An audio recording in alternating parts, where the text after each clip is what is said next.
The next statement we have on the order this morning is that from the Minister of Works regarding the Tynes Bay update. Minister, would you like to present your statement at this time? Yeah, thank you, Mr. Speaker. Mr. Speaker, I rise to provide this Honorable House with an update on the Tynes Bay waste-to-energy facility.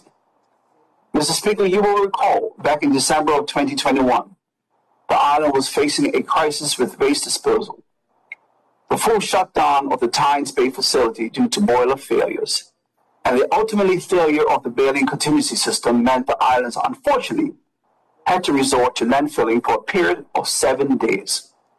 Today, I am pleased to report that due to the efforts of the plant personnel and specialist contractor from overseas, those failures have now been rectified with both units now back in service and the contingency system repaired, thereby allowing the landfill to be drawn to a close.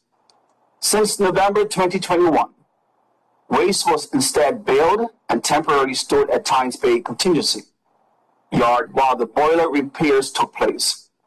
This produced some 611 bales. Mr. Speaker, in the weeks that followed, the boilers were brought back online and bales from the contingency system was returned to the plant for processing.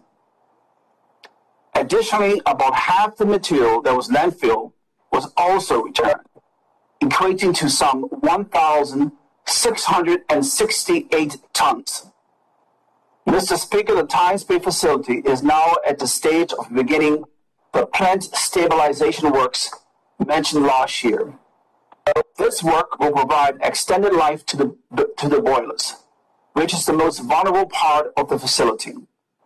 This work was commenced with the personnel from Europe landing already on island. This first phase of the work, which focused on boiler unit number 2, is set to be completed in 3 months' time. The second phase, involving unit number 1, will commence around the same time next year and take a similar amount of time to complete. Mr. Speaker, while this stabilization work takes place, we are concurrently making progress with the full refurbishment of the plant, which will take some 3 to 4 years to engineer, tender, procure, and execute. To that end, we have secured the services of a project engineer to lead the project, thereby making significant progress through the next financial year.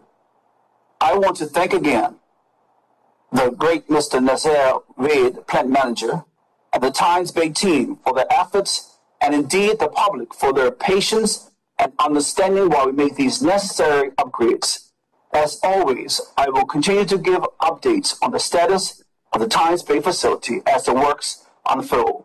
Thank you, Mr. Speaker.